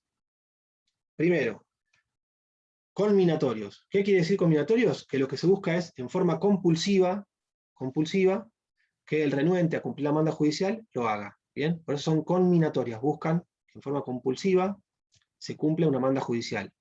¿Bien? Son lo que llaman accesorias. ¿Por qué? Porque acceden a un proceso principal. Son independientes, pero acceden a un proceso principal. Son accesorias. Son lo que llaman discrecionales. ¿Por qué son discrecionales? Porque las partes pueden pedir la fijación de astreintes, pero es el juez el que decide si la fija o no. ¿Bien? No es a voluntad de las partes. Por ejemplo, un caso muy común de fijación de astreintes se da cuando hay incumplimiento de alguna orden que se da, por ejemplo, que en el plazo de 5 días indique tal cosa y no contesta. Ahí el juez va a ser el que decida si le fija una multa o no hasta que cumpla, por más que la parte lo pida. Es discrecional, es a voluntad del juez si decide fijarlo o no. Y si decidiera fijarlo, lo que hace el juez es las gradúa, el monto de las 30 lo fija, el monto que él considere pertinente, lo gradúa teniendo en cuenta la fortuna de quien debe cumplir, es decir, el caudal económico que tenga el renuente en cumplir la manda judicial para satisfacerla. ¿Bien? Entonces, combinatorias, accesorias, discrecionales, pecuniarias. Pecuniarias quiere decir que son en dinero, aunque ahora vamos a ver que hay corrientes nuevas que aplican astreintes no pecuniarias, pero en principio las astreintes son pecuniarias. ¿Qué quiere decir? Son en dinero. ¿Bien? Son medidas de compulsión en dinero. Va de la mano con discrecional es que son de interpretación restrictivas y excepcionales. ¿Qué quiere decir? Ante la duda el juez no aplica una multa. No es que por sí, porque sí, el juez Gropo va a ir aplicándole multas a cada uno que no cumpla una orden judicial. Son de aplicación restrictiva y excepcionales. En principio no se fijan multas en el proceso. Solamente el juez los evalúa en una situación determinada. ¿Bien? La particularidad que tienen las extraintes es que pueden ser ejecutadas con independencia del resultado del litigio. Si, por ejemplo, en el marco de un juicio, el juez solicita a las partes que comparezcan en una audiencia, las partes no comparecen, fija una nueva bajo apercibimiento de imponerles una multa, una extrainte. Si no lo cumplen, el juez va a fijar esa multa y la parte contraria, digamos, puede ejecutar esa multa porque son en beneficio de la parte contraria, puede ejecutar esa multa aun cuando el proceso siga su curso. ¿Bien? ¿No quisieron venir a la audiencia? Mirna no quiso venir a la audiencia, el juez le fijó una multa de 10.000 pesos. No obstante este juicio de daños siga para adelante, yo puedo hacer esa ejecución por el importe de la multa, en forma separada. ¿Bien? Se puede ejecutar en forma separada e independiente al proceso al cual accedan. ¿Bien? Profe, una pregunta, ¿tramitan por incidente las astraintes? Las astraintes se fijan dentro del marco del proceso, por providencia simple. Se fijan. La ejecución tramita por separado. ¿Bien? Es un incidente de ejecución de astraintes. La ejecución de la multa de esas astraintes va por separado. La fijación es en el marco del mismo proceso. Dentro del proceso se fija la multa. Cuando queda firme esa multa, se ejecuta por fuera. Eso sí, por separado, por incidente. ¿Bien? Era Julieta, ¿no? Sí. ¿Cuál es la diferencia con los daños y perjuicios? Los daños y perjuicios lo que tienden es buscar la reparación del daño causado. En cambio, las astraintes lo que buscan las astraintes es compeler a quien es renuente en cumplir una manda judicial. No tienen relación, si bien las dos pueden ser pecuniarias. Después, obviamente, las astraintes son provisionales, que quiere decir pueden ser dejadas sin efectos, o pueden ser aumentadas o disminuidas. En principio la indemnización no, se pide un monto determinado, el juez lo concede o no, o parcialmente. Y en el caso de los daños y perjuicios, el monto se fija de acuerdo al daño causado. En cambio, las astraintes, el monto se fija de acuerdo a la capacidad económica que tiene el incumplidor para poder abonarla.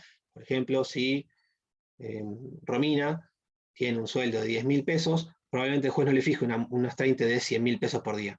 ¿Bien? Porque lo que va a hacer es graduarlo económicamente de acuerdo a los ingresos que tenga Romina. En cambio, en un daños y perjuicios, no importa si Romina tiene mucho o poco dinero, caudal económico, los daños y perjuicios se fijan en relación a la reparación del daño causado. Si me amputaron 2 piernas, que es un caso feo, la condenarán a Romina por 2 millones de pesos. Bueno, seguramente menos, porque no jugó muy bien al fútbol, pero supongamos que fuera un jugador de fútbol, sería una suma millonaria, independientemente de que Romina tenga un sueldo de 10.000 pesos o no.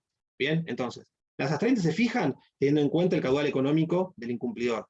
Los daños y perjuicios se fijan teniendo en cuenta la entidad del daño causado. Bien, no son lo mismo. ¿Qué más? A ver. ¿Siempre son a pedido de parte las astraintes o la puede determinar Buena el pregunta. juez? No, el juez también puede fijar multa de oficio. De hecho, en el programa de Justicia 2020, yo no me acuerdo si usé PowerPoint. No, creo que este cuatrimestre no usé PowerPoint porque me gusta que me vean bien la cara. Entonces no usé. Antes lo usaba, cuando hago presencial suelo utilizar PowerPoint con fotos, con todo, firulete, pero en Zoom no me gusta tanto. Yo cuando explicaba Justicia 2020 utilizando PowerPoint, mostraba modelos de despacho en los cuales se fija la audiencia preliminar, que se acuerdan que era de comparecencia obligatoria de las partes junto con sus abogados, y lo que se fijaba es bajo apercibimiento en caso de incomparecencia injustificada, obviamente, si no está enfermo puede no asistir, pero si la incomparecencia era injustificada, se le aplicaba una multa. ¿Bien? Se le aplicaba una multa. Entonces, esa era discrecional del juez. La parte actora, supongamos, si la demanda no iba a la audiencia, no es que fijen una multa, no. En el caso ese era una multa discrecional fijada por el juez. De manera que, contestando lo que preguntaba Alicia, puede ser de oficio o a pedido de parte. ¿Iván? ¿Puede ser una, Iván? Las astraintes son apelables, y si Sí. son apelables o no, y si se puede beneficiar al demandado o a un tercero que está fuera, o beneficia directamente al demandado, al actor, quiero decir, en el caso de que las astraintes sean condenadas al demandado, o a un tercero fuera del proceso. Bueno, me diste pie, con tu pregunta me diste pie para algo que me había olvidado. Son apelables, sí, son apelables, las astraintes, y son en favor de la parte contraria. Digamos, si las astraintes se fue fijada a la parte actora, van a ser en beneficio de la parte demandada.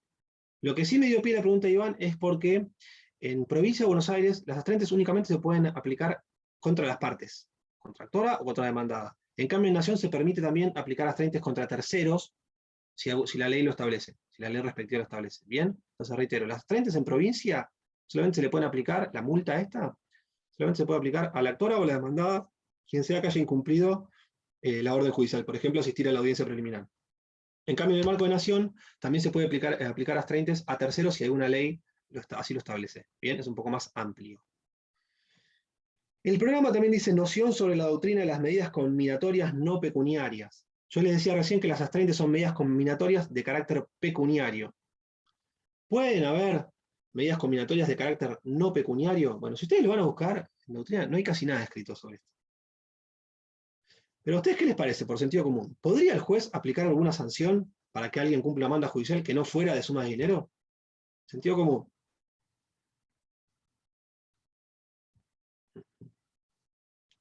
Hoy me están haciendo hablar mucho, ¿no? Si ya se lo está condenando por no hacer o por no cumplir, es raro que otra cosa se le puede ofrecer para conminarlo a hacer lo que tiene que hacer.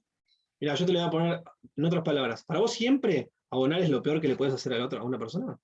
¿Abonar suma de dinero? Siempre, digamos, ¿qué es lo que se busca con las astraintes?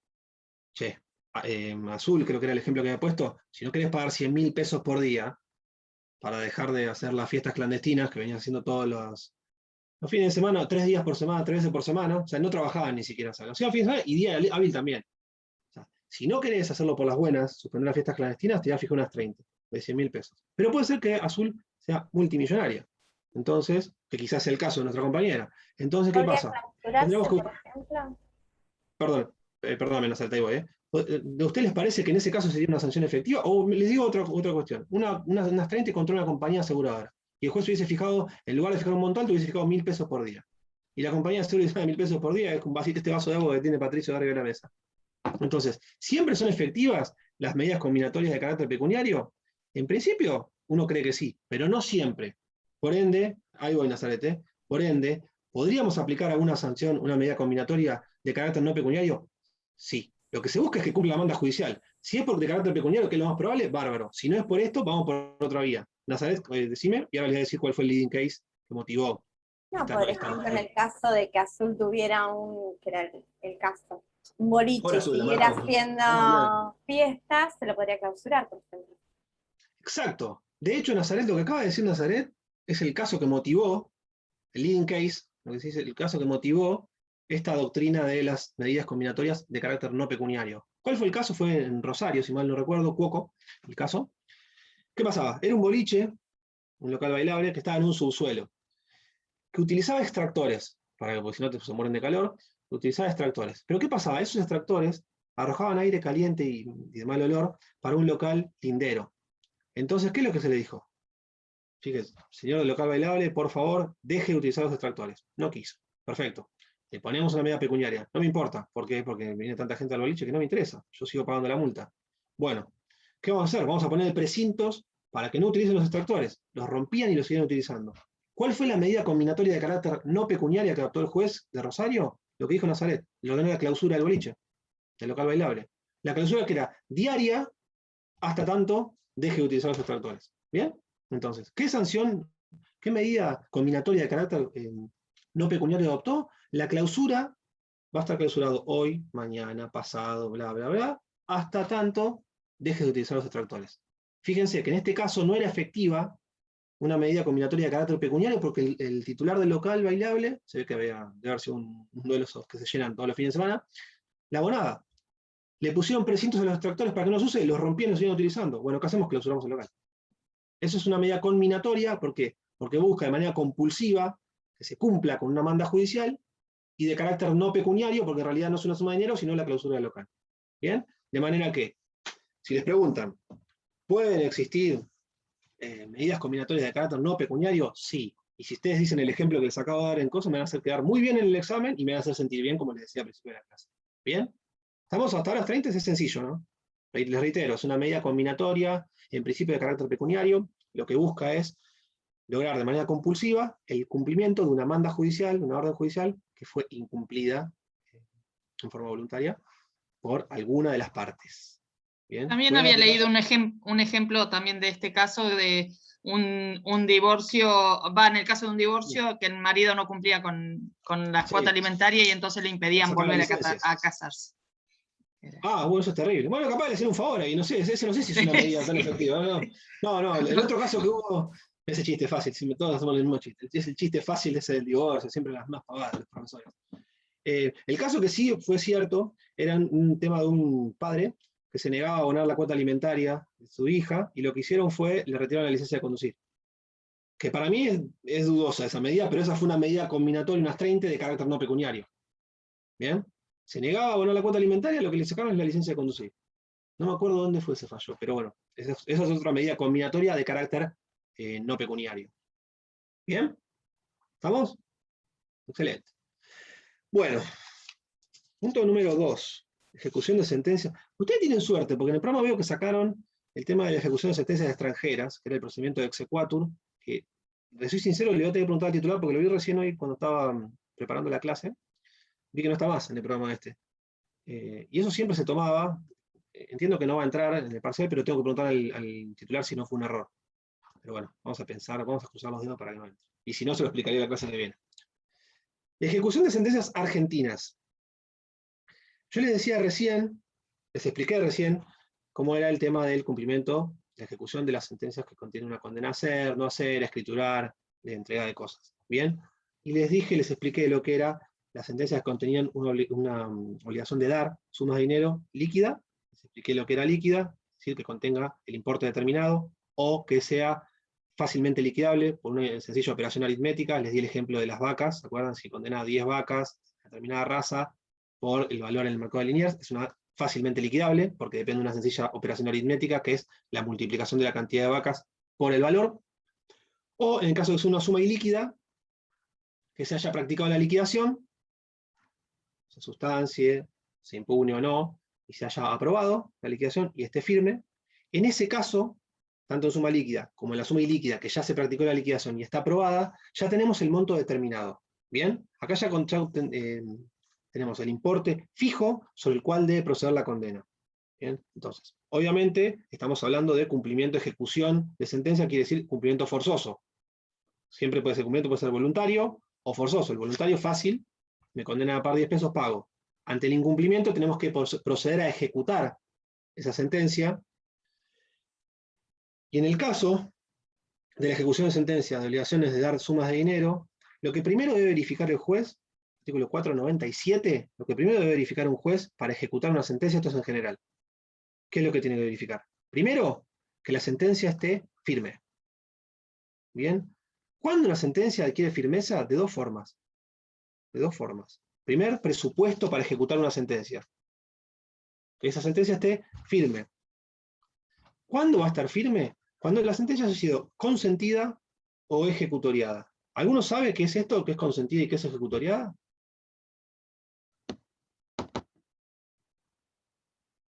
Hoy me han hecho hablar, ¿eh? Consentida puede ser que la persona, el vencido, no apele, por ejemplo, esa sentencia. Bien. Primer supuesto. Consentida tiene 4 supuestos distintos. El primer supuesto, se notifique la sentencia. ¿Cómo se notifica la sentencia a las partes? Por cédula. Bien, Iván. Se notifica la sentencia por cédula a las partes y las partes no hagan nada.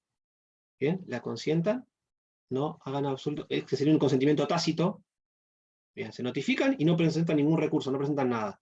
Primer supuesto de consentimiento de una sentencia. Segundo, que se notifican y presentan un escrito consintiéndola en forma expresa. Señor juez, la verdad la sentencia está impecable, déjela así, la consiento. Bien. El tercer supuesto puede ser que la hayan recurrido, es decir, la hayan apelado, pero luego ese recurso haya sido declarado desierto. Lo van a ver en la unidad número 10. Desierto es cuando no fue fundado el recurso o cuando fue fundado en forma deficitaria. No les voy a explicar qué es porque no terminamos más. Es la unidad número 10. Bien. Y el cuarto supuesto de consentimiento de una sentencia es cuando haya declarado la caducidad de la segunda instancia. La caducidad de la instancia. Muy bien, de la segunda instancia. ¿Qué quiere decir? Que se apeló la sentencia y que después, en segunda instancia, se declaró la caducidad por la inactividad en el plazo correspondiente por parte del recurrente. Bien, entonces, el primer presupuesto, reitero, para ejecutar una sentencia es que esa sentencia esté consentida o ejecutoriada. Consentida, les reitero, notificadas, las partes no hacen nada, o presentan un escrito y la consienten en forma expresa, o la recurrieron, una o ambas partes, y ese recurso fue declarado desierto. Desierto es, no fue fundado en plazo, o fue fundado en forma deficitaria, ya lo van a ver en la unidad número 10, y la cuarta es que haya sido recurrida, y que luego haya sido declarada la caducidad de la segunda instancia. Bien, eso es sentencia consentida. Y sentencia ejecutoriada es aquella que fue apelada, fue recurrida, y que posteriormente la Cámara, o el superior, la confirmó la sentencia de primera instancia, o la modificó. ¿Bien? Obviamente, si se reducen recursos extraordinarios, va a quedar ejecutoriada una vez que ya no haya más recursos pendientes, ¿no? ¿Se entiende eso, no? Es sentido común. Entonces, ¿cuándo una sentencia va a quedar ejecutoriada? Cuando fue recurrida, y el superior o confirmó o la modificó y ya no admite recurso. ¿Bien? ¿Se entiende? Entonces, reitero. Primer presupuesto para una ejecución de sentencia, que esa sentencia que uno pretende ejecutar en forma compulsiva, porque el demandado no la cumplió en forma voluntaria, esté consentida o ejecutoriada. ¿Bien? El segundo supuesto, que se haya vencido el plazo, que tenía el deudor para cumplir. Yo les dije hace un ratito que, ojo con esto, porque sin perjuicio que en la práctica los jueces generalmente fijan un plazo para cumplir, no es obligatorio en todas las sentencias que el juez condene y fije un plazo para cumplir. En las obligaciones de dar, puede o no fijarlo. Si lo fija, el demandado deberá cumplir en el plazo fijado. Es decir, si dice dentro de los 10 días de quedar firme la sentencia, tendrá esos 10 días para cumplir de forma voluntaria. Si no dijera nada, se entiende que es de cumplimiento inmediato una vez que está firme. En el único supuesto es que es obligatorio, la fijación de un plazo, es si la condena, se los dije antes, contuviera una obligación, una condena a escriturar o una condena a hacer. En ese caso el juez sí o sí tiene que fijar plazo. ¿Bien? En los otros no. Puede o no hacerlo. En la práctica siempre lo hacen, pero sepan que no es obligatorio. ¿Bien? ¿Estamos bien? Entonces, reitero, ejecución de sentencia. Primer supuesto que debe verificarse, que la sentencia esté firme, que quiere decir que esté consentida o ejecutoriada. Segundo supuesto, vencimiento del plazo, con las vicisitudes en torno a si el plazo es obligatorio o no. Pero supongamos que fue fijado un plazo, vencimiento del plazo, que quiere decir que ya es exigible el cumplimiento en forma compulsiva. Y el tercer supuesto es que lo pida la parte vencedora. Si se condenó al demandado, que lo pida la parte actora. Porque esto es por el principio dispositivo. El juez no puede ejecutar una sentencia de oficio. ¿Bien? Entonces, reiteramos.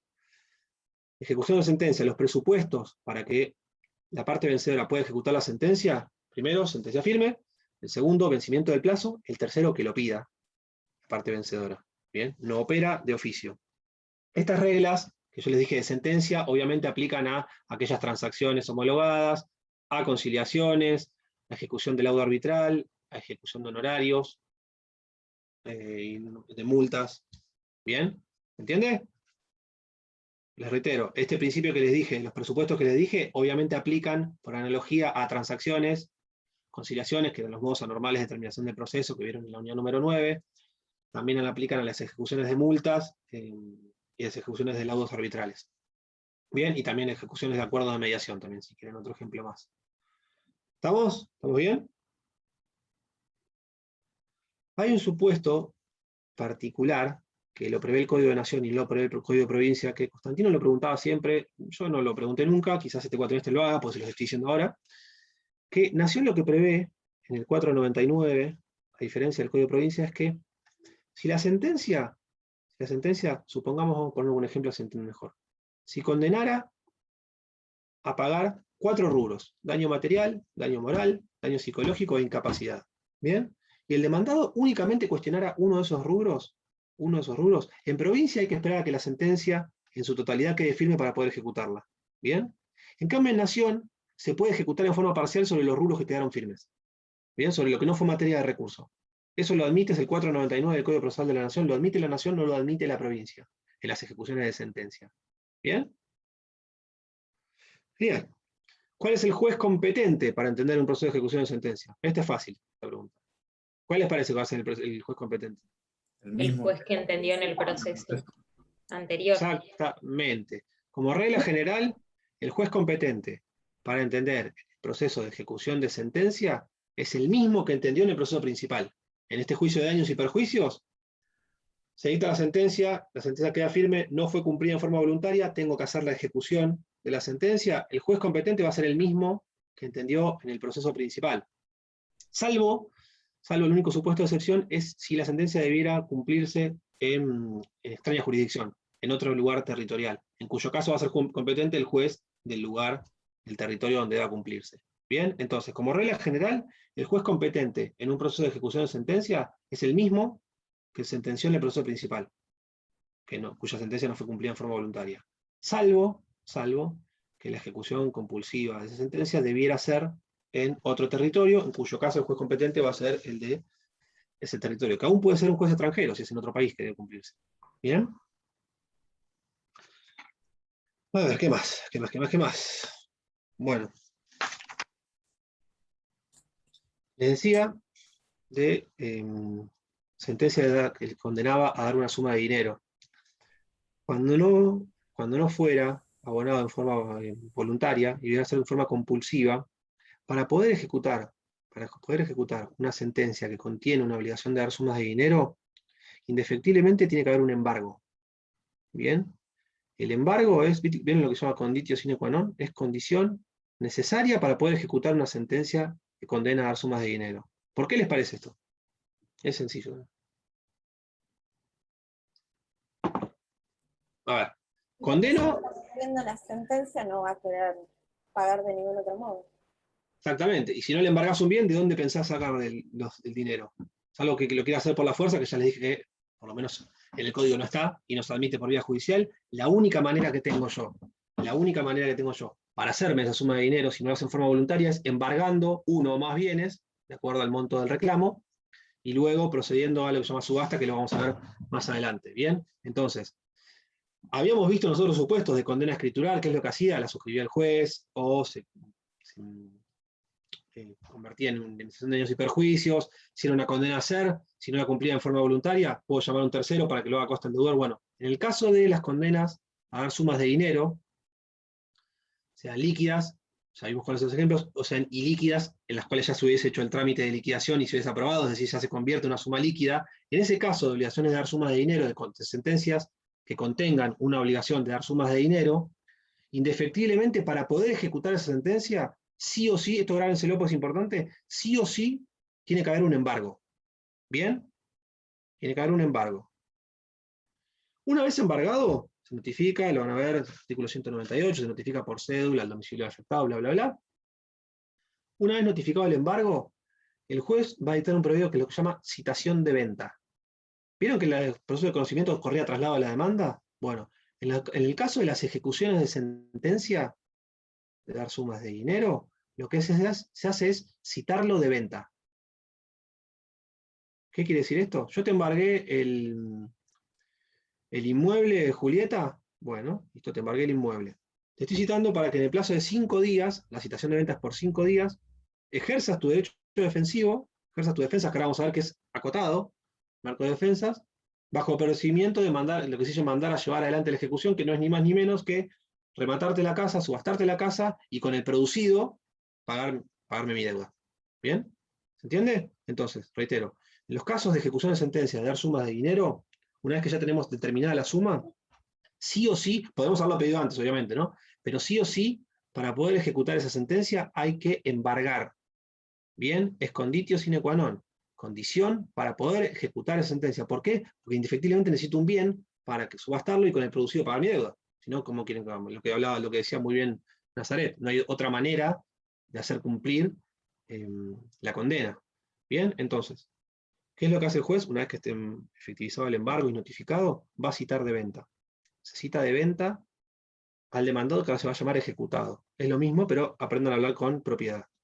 ¿Bien? Se cita de venta al ejecutado. Esa citación de venta se notifica por cédula. Por cédula. ¿Qué es lo que podrá hacer el demandado en el plazo de 5 días de notificado por cédula? Obviamente allanarse, ya lo habíamos visto antes. Allanar, pagar, no pagar. No hacer nada.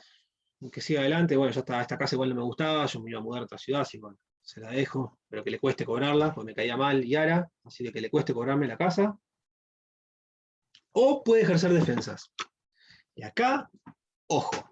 ¿Por qué? Porque hoy les estoy explicando ejecución de sentencia.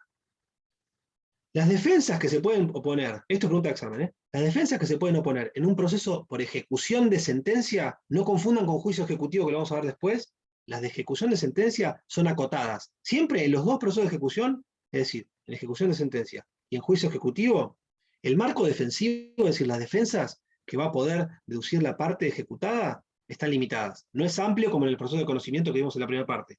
Son limitadas en los dos, tanto en el juicio ejecutivo como en la ejecución de sentencia. ¿Bien? Y son taxativas. ¿Qué quiere decir? Que están expresamente contempladas en artículos. Las de juicio ejecutivo se las voy a dar más adelante. Las de ejecución de sentencias, las únicas defensas que pueden oponerse por vía de excepción, porque no hay contestación de demanda, hay oposición de excepciones y nada más, son las que están en el artículo 504 del Código Procesal. Bien, las únicas defensas que el ejecutado en el marco de un proceso de ejecución de sentencia va a poder oponer son las que están en el artículo 504. Bien. Estas defensas, que ahora se las voy a explicar, son todas posteriores a la sentencia. Bien, son todas posteriores a la sentencia definitiva. No pueden haber sido nacidas con anterioridad. ¿Cuáles son? Primera, lo que se llama falsedad de la ejecutoria. Falsedad de la ejecutoria. Primera defensa que se puede deducir en el marco de una ejecución de sentencia. Falsedad de la ejecutoria. ¿Qué es la falsedad de la ejecutoria? Es cuando hay una adulteración o falsificación, material de la sentencia que se pretende ejecutar o del testimonio, que el testimonio es, uno no necesariamente tiene que ir con el expediente a la ejecución de sentencia. Puede acompañar lo que se llama testimonio, que es una copia certificada por un funcionario de esa sentencia. El funcionario da fe de que esa copia es auténtica, se llama testimonio o copia certificada. Entonces, la primera defensa que puede poner el ejecutado es la falsedad de la ejecutoria, que es alegar la adulteración o falsificación material de esa sentencia o de ese testimonio. ¿Bien? Falsedad de la ejecutoria. ¿Cuál sería un ejemplo de esto? Por ejemplo, esa no es la firma del juez. Esa sentencia es trucha porque no es la firma del juez Gropo. O esa sentencia efectivamente fue firmada por Gropo, pero le testaron el monte y en vez de condenar a 10.000 le pusieron un cerito más para que sea 100.000. Eso se alegaría por falsedad. ¿Bien? Lo que es que es una adulteración o falsificación material de una sentencia o del testimonio de la sentencia que se trae a ejecución. A diferencia del juicio ejecutivo, que lo vamos a ver más adelante, no está admitido lo que se llama la inhabilidad de título. No está, en el texto del 504 no está admitido. No obstante ello, jurisprudencialmente, se la considera implícita en la falsedad de la ejecutoria. Si ustedes quieren alegar que el título es inhábil, por ejemplo, ¿cuándo sería inhábil? No transcurrió el plazo. A mí me han condenado a pagar en el plazo de 10 días y me ejecutan la sentencia al día 5. Esa sentencia no es exigible. Si fuera un juicio ejecutivo, uno diría es inhábil, pero como la inhabilidad de título, del título ejecutorio, de la sentencia confiere el título ejecutorio, no está prevista en el 504, la jurisprudencia permitió que lo que se alegue es la falsedad de la ejecutoria por faltarle un requisito de habilidad. ¿Bien? Pero en principio, la inhabilidad de título no está prevista como defensa en el marco de la ejecución de una sentencia. ¿Bien? Jurisprudencialmente se la admitió para casos como el que les dije recién, que es cuando le falta algún requisito, por ejemplo, no es exigible porque no transcurrió el plazo que tenía yo para cumplir la sentencia de condena. Bien, volvemos. Entonces, la primera defensa, excepción, falsedad de la ejecutoria. La segunda, prescripción de la ejecutoria. ¿Por qué? Porque las sentencias prescriben. No es que se me hace en lugar un reclamo, yo puedo tener la sentencia 50 años y, hoy me desperté medio malhumorado, entonces le voy a ejecutar la sentencia a Agustina Camerini. Tuve ganas hoy. No. Las sentencias prescriben. ¿Qué pasa? Tanto en el Código Civil de Vélez Sarsfield como en el Código Civil y Comercial, no se previó en forma expresa. Por ende, se aplica el plazo genérico. En el Código Civil de Vélez era el artículo 4023, que era un plazo de 10 años. Las sentencias prescribían a los 10 años.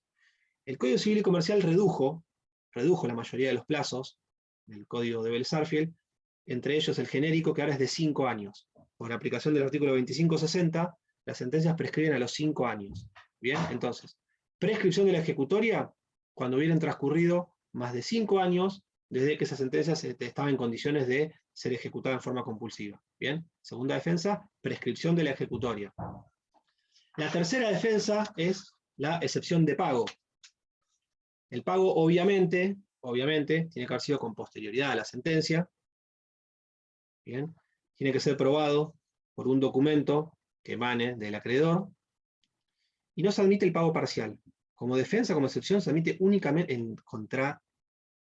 un proceso de ejecución de sentencia, contra una sentencia, solamente se admite el pago total. Bien, como excepción, solamente se admite el pago total. Si hubiera habido pagos parciales se van a descontar, pero como excepción, únicamente ha contemplado el pago total. Bien, entonces tercera defensa, pago. Y la cuarta defensa posible, que en realidad son 3 en una, es lo que se llama quita, espera o remisión. La quita es cuando el acreedor hace una renuncia al cobro de una deuda, la remisión es cuando hace un abandono voluntario al cobro de una deuda, y la espera es cuando le otorga un plazo extra. Tenías 10 días por la sentencia para cumplir, pero yo te firmo un documento en el cual te otorgo un mes más. ¿Bien? Y si me agarraste de mal humor y al día 11 le ejecuto la sentencia, ustedes pueden traer el documento y decir, no, excepción de espera. ¿Por qué? Porque tengo un plazo mayor que me confirió el acreedor. ¿Bien? Entonces, reitero, ¿qué defensas proceden en un marco de ejecución de sentencia, de una sentencia definitiva? Únicamente las que están en el artículo 504. Recuerden que tanto en el proceso de ejecución de sentencias como en el juicio ejecutivo, el marco defensivo es estrecho, es limitado, no es amplio, el debate no es amplio, como les decía al principio, como en los procesos de conocimiento. ¿Bien? Entonces, las únicas defensas admisibles son las del artículo 504. Falsedad de la ejecutoria, prescripción de la ejecutoria, pago, quita, espera o remisión. ¿Estamos? Bien. ¿Entiendes? Profe, ¿puede Sí, Azul. repetir remisión? Que no llegué a copiar, Sí. ¿qué era? La remisión es el abandono voluntario del cobro de una deuda. Es cuando no, tengo tanto dinero, Azul, que no te voy a cobrar la deuda por los ruidos molestos de tus fiestas clandestinas. Eso sería una remisión. Gracias. Obviamente tiene que estar documentado, ¿no? ¿Estamos? Bueno. ¿Qué pasa con la prueba en el marco de una ejecución de sentencia? Bueno, indefectiblemente, la única prueba procedente es la prueba documental. Siempre tiene que acompañarse de prueba documental. Salvo obviamente la de falsedad, que va a ser por pericial caligráfica, ¿no? Pero siempre hay que acompañar prueba documental. Si no se lo hiciere, documental, por ejemplo, el recibo de pago, el recibo que le dice Azul, en el cual digo, bueno, no abandono cobrarte la deuda porque tengo mucho dinero, o porque no me interesa el dinero a mí, yo soy muy altruista y no me interesa el dinero, o el de la espera, o el de la quita. Siempre hay que acompañar prueba documental. ¿Bien? Si no se lo hiciere, el juez la va a rechazar in limine, y no es recurrible. ¿Bien? ¿Va a abrir a prueba el juez esas excepciones? En principio, en el marco de la ejecución de sentencia, no se abre a prueba. No se abre a prueba. Esa es la regla general. ¿Cuándo sí va a abrir a prueba? Cuando la excepción fuera de falsedad de la ejecutoria, o cuando lo pidiera el ejecutante, es decir, el que era el actor, supongo, el acreedor. ¿Bien? Son los únicos dos supuestos en los cuales se abre a prueba. ¿Por qué les parece que no se abre a prueba en la prescripción, por ejemplo?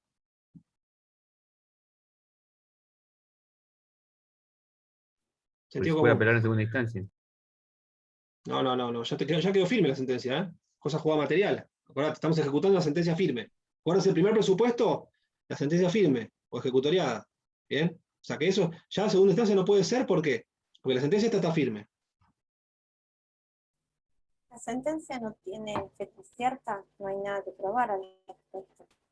Exactamente, porque ¿qué pasa? Cuando usted salía a la prescripción de la ejecutoria, en realidad lo único que tiene que acompañar, directamente marcar la fecha en la cual quedó firme. Si es un tema matemático. Me ejecutan esta sentencia, que fue dictada hace 9 años. Fíjese, señor juez, yo cuando excepciono prescripción de la ejecutoria, ¿por qué? La sentencia fue dictada hace 9 años. Quedó firme, acá está la cédula, hace 8 años y medio, no interpuse ningún recurso. Punto. ¿Por qué me daría prueba? Si no lo necesito. En las mismas constancias de la causa surgen. ¿Bien? Por eso es que no se abre prueba. ¿Por qué no se abriría prueba una excepción de pago? Porque yo estoy acompañando el recibo de que pagué. ¿Qué otra prueba tengo que acompañar? Si yo dije que la documental, indefectiblemente tiene que acompañarla, si no el juez nos va a rechazar in limine. Sí podría haberse la prueba si el ejecutante dice, no, ese recibo es falso. ¿Bien? Pero entonces, en principio, es de aplicación restrictiva, es decir, no se va a abrir a prueba, salvo que la excepción alegada sea la de falsedad de la ejecutoria, porque por ahí hay que producir una pericial caligráfica. O que lo pida la parte ejecutante. El ejemplo que les decía recién de la excepción de pago, no va a ser el ejecutado el que diga, sí, acá está el recibo y quiero probar que este recibo es auténtico. Va a ser la otra parte la que diga, no, este recibo no emanó de mí. Por favor, abramos a prueba y produzcamos las pruebas ofrecidas por las partes. ¿Bien? Entonces, les reitero. En principio, la apertura a prueba es de carácter restrictivo. Únicamente se va a abrir a prueba en un proceso de ejecución de sentencia si la excepción deducida fuera la de falsedad de la ejecutoria o si lo pidiera la parte ejecutante. Y obviamente si el juez lo quisiera en forma discrecional, obviamente siempre el juez decide si se prueba o no, ¿no? Pero en principio son esas dos nada más. ¿Bien? Bueno, ¿qué pasa? Se deduce, ya casi terminamos, chicos, ¿eh? Se deduce la excepción, cualquiera de las excepciones, se corre traslado por el plazo de 5 días a la parte ejecutante. Ese traslado se notifica por nota, por Ministerio de Ley, salvo que fuera prescripción. Porque la prescripción es el 135 y no me acuerdo el inciso, está de este lado, el 8 por ahí, el 7. La prescripción se notifica por cédula. Bien, entonces, supuesto fácil, obviamente. Se cita de venta. Si el demandado no pone excepciones, el juez manda a llevar adelante la ejecución, es decir, dicta la sentencia diciendo, bueno, vamos a subastar el bien. Se cita de venta, el demandado sí deduce excepciones dentro de los 5 días, esas excepciones se corre traslado a la parte actora, a la parte ejecutante, perdón, hablemos con propiedad. Ese traslado se va a notificar al Ministerio de Ley, salvo que la excepción fuera de prescripción de la ejecutoria, porque la prescripción siempre se notifica por cédula, la defensa de prescripción. Siempre. Notifica la excepción de prescripción, siempre se notifica por cédula, es la única, se notifica por cédula, sí o sí. ¿Estamos? Contestado o no el traslado de las excepciones, el juez decidirá si abre o no prueba, y luego resolverá. ¿Es apelable la sentencia en un proceso de ejecución de sentencia? Acá depende. Si fue rechazado in limine, porque fuera manifiestamente inadmisible, por ejemplo, que interpusiera una excepción de falta de legitimación, que no está prevista, rechazo in limine, es inapelable. Entonces, primer supuesto, si la defensa deducida por el ejecutado fuera manifiestamente inadmisible, no se puede apelar. ¿Bien? Si la excepción no tuviera el respaldo documental, excepciona por pago, y no acompaña el recibo correspondiente, se rechaza in limine y no se permite apelar. ¿Bien? Si la excepción fuera declarada admisible, es decir, bueno, cumple con los recaudos, sustanció, y se rechazó la excepción, es apelable. Esa apelación, esto se lo voy a decir bien rápido, después van a ver cómo es en cuanto a formas y efectos, pero les tengo que decir, esa apelación se concede en relación en cuanto a la forma, y en principio con efecto suspensivo, que quiere decir que no se puede cumplir esa sentencia hasta tanto no resuelva la Cámara del Recurso. Ya van a ver en la bolilla 10 esto, pero bueno, se los tengo que decir aquí también rápidamente. Va a ser en relación y con efecto suspensivo, salvo que el ejecutante preste fianza, que también lo van a ver después, en cuyo caso el efecto va a ser devolutivo. El efecto devolutivo, mal llamado devolutivo, debería ser llamado no suspensivo. ¿Qué quiere decir? Que la sentencia se cumple igual, aun cuando esté apelada. ¿Bien? Entonces, reitero, si se declaró admisible la excepción, es decir, se dio curso, y después se rechazó la excepción, la apelación, por parte del ejecutado, obviamente, la apelación se va a conceder en relación y con efecto suspensivo, salvo que el ejecutante diera fianza, en cuyo caso se va a conceder con efecto devolutivo. Ya van a ver en la unidad número 10, no se asusten con relación libremente, es muy sencillo, pero bueno, lo tengo que dar porque está en este punto también. Y el último de los supuestos es que se hubiera hecho lugar a la excepción, es decir, se rechazara la ejecución de la sentencia, en cuyo caso obviamente es apelable por parte del ejecutante, y se va a conceder en relación y con efecto suspensivo. Hasta aquí, puntos 1 y 2. Les voy a dar un tip en torno a la unidad número 10. Ya que me quedan... ¿Para primero preguntas? ¿No? No entendieron una pepa, me parece. ¿eh? Yo tengo una pregunta. A ver, Gonzalo.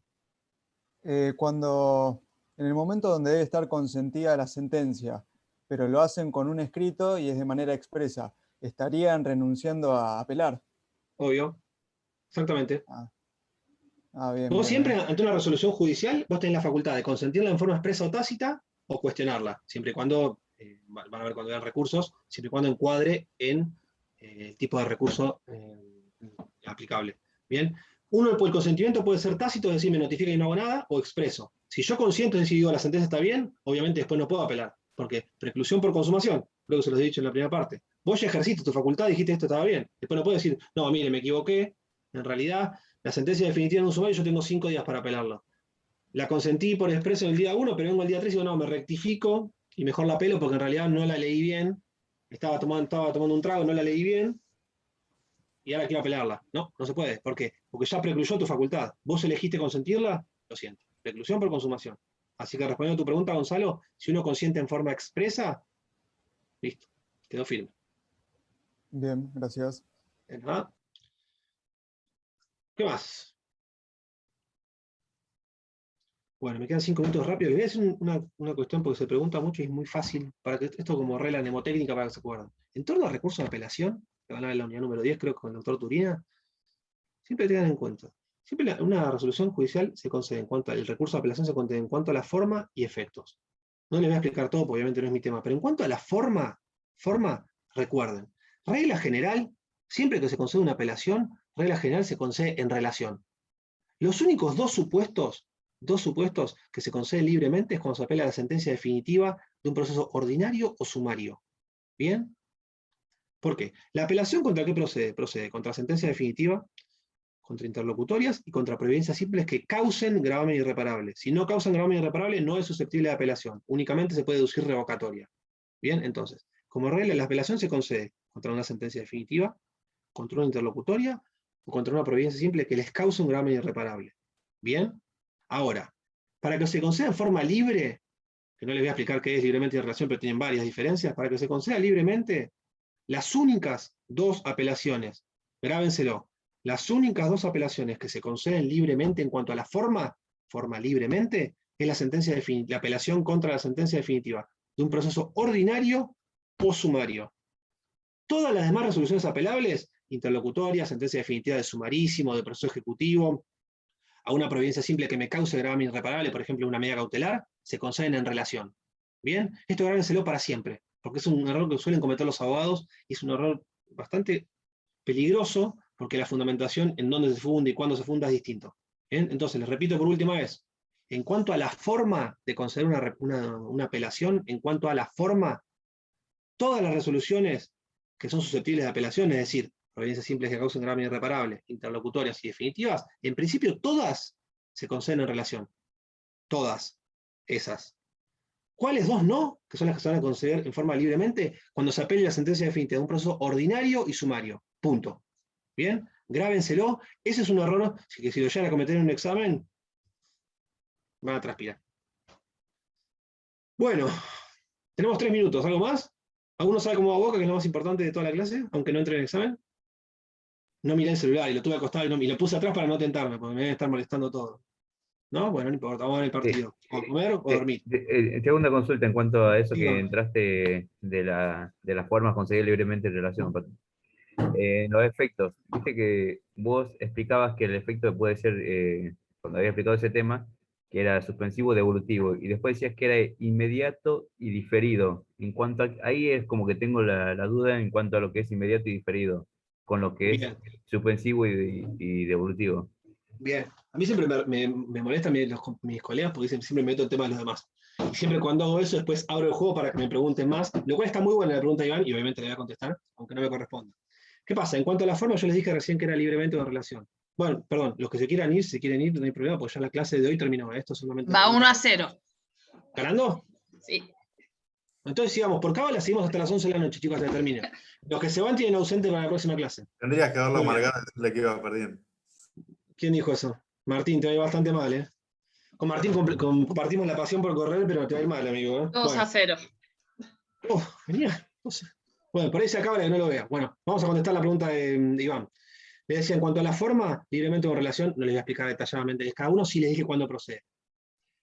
También la apelación se concede en cuanto al efecto en dos situaciones diferentes.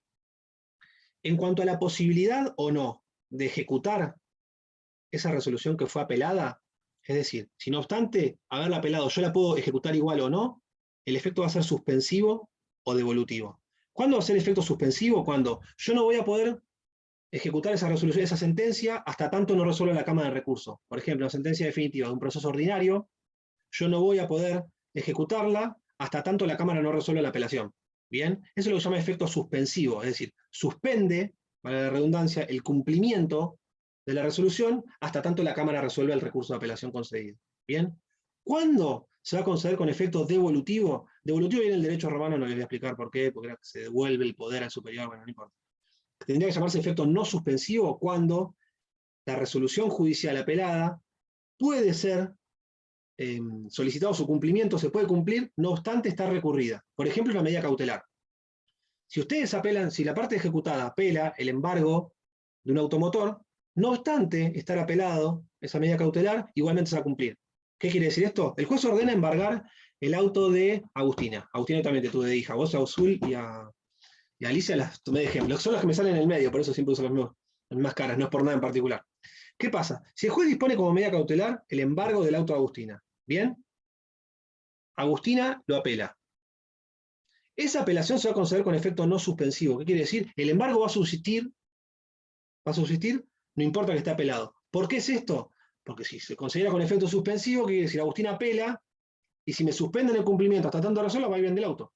¿Bien? Por eso es que es efecto no suspensivo. La medida se cumple igual, aún cuando esté apelada. ¿Bien? Los casos de efecto devolutivo o no suspensivo son taxativos, están expresamente estipulados en el código. Por ejemplo, casos de medidas cautelares, por ejemplo, cuestiones de alimentos. Si apelan la cuota alimentaria, ok, la apelaste, pero vas a tener que pagarla igual, porque pues, si no el nene se queda sin comer. Siempre son por sentido común. La que concede un beneficio de litigar sin gastos, se concede con efecto devolutivo. ¿Por qué? Porque si no me obligarías a mí que pedí beneficio y me lo concedieron a pagar gastos y yo no tengo plata. Son todas, ahí son varias, hay 6, 7 por lo menos. Bien, entonces, primera clasificación en cuanto a los efectos, en torno a la posibilidad o no de hacer cumplir la resolución apelada, va a ser efecto suspensivo, no puedo hacerla cumplir hasta tanto no resuelva el recurso de apelación. Efecto devolutivo o no suspensivo, que es el mismo. Se va a cumplir la resolución, no obstante estar en trámite la apelación. Bien. Y la otra clasificación, que aludía Iván, es en torno a cuándo, en qué oportunidad, la Cámara va a tratar el recurso de apelación. Bien. En principio, el efecto de la apelación se concede con efecto inmediato. ¿Qué quiere decir? No importa si me lo concedieron con efecto suspensivo o devolutivo, la Cámara lo va a tratar ya. Lo que va a diferir es si puedo cumplir esa resolución apelada o no en el momento. Pero el efecto, como regla general, el efecto es inmediato. Es decir, se concede la apelación y se trata ahora y se va a resolver ahora. Como excepción, el código también en forma taxativa y expresa previó algunos supuestos en los cuales la apelación se concede con lo que se llama efecto diferido. ¿Qué quiere decir? Te concedo la apelación, pero el tratamiento de este recurso se va a postergar para un momento procesal posterior, que va a ser cuando se apele la sentencia definitiva. Bien, ejemplo de efecto diferido, cuando por ejemplo hay una incidencia en el medio de un proceso, se imponen costas por esa incidencia y se apelan las costas. Se concede la apelación, pero se difiere su resolución para una vez que se apele la sentencia definitiva.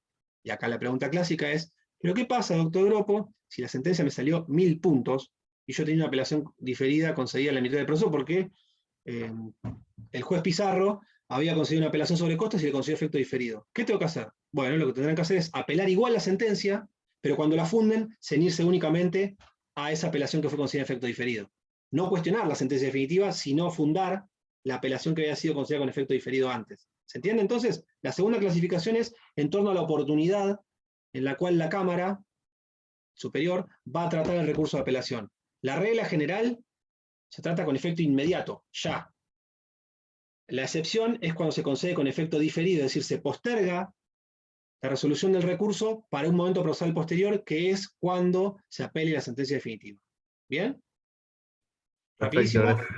De nada. En cuanto a la forma, libremente o en relación. Todas las resoluciones que son susceptibles de apelación se conceden en relación, salvo apelación de sentencia definitiva de ordinario y sumario. En cuanto al efecto, hay que hacer dos distinciones. En torno a la posibilidad o no de cumplir la resolución apelada, efecto suspensivo, no se puede cumplir hasta tanto no se resuelva el recurso. Efecto devolutivo o no suspensivo, sí se cumple la resolución, no obstante estar en trámite el recurso de apelación.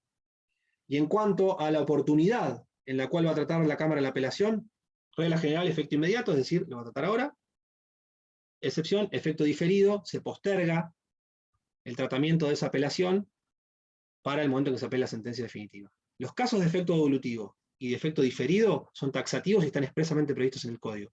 Por eso es que les digo que la regla general es efecto suspensivo y efecto inmediato. Si no dice nada, son esos dos. Si lo dice en forma expresa, efecto devolutivo, cuando se apela una cautelar, como les decía antes, efecto diferido, cuando se apela, por ejemplo, la imposición de costas en un incidente. ¿Qué más? ¿Estamos? Bueno, chicos, los libero. Son y 49. Nos vemos el miércoles de la semana que viene. Que tengan buen fin de semana. Cualquier duda saben que tienen mi correo electrónico. Nos vemos. Los libero. Chao, gracias. Chao. Chao, doctor, buenas noches.